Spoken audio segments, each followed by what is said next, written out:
Hello, welcome guys. Today in this video gonna to show you how to type this symbol in MS Word. So very simple. Firstly click on insert. After click on symbol. Click on more symbol. Type character code 00D8. After click on insert, click on close. That is so very simple. Firstly click on insert.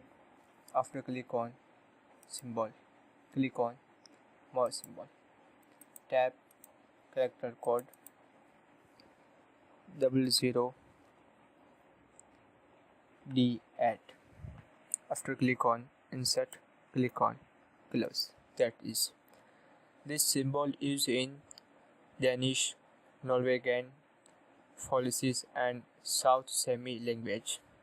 So if you want this symbol type in MS Word, so very easy and simple method.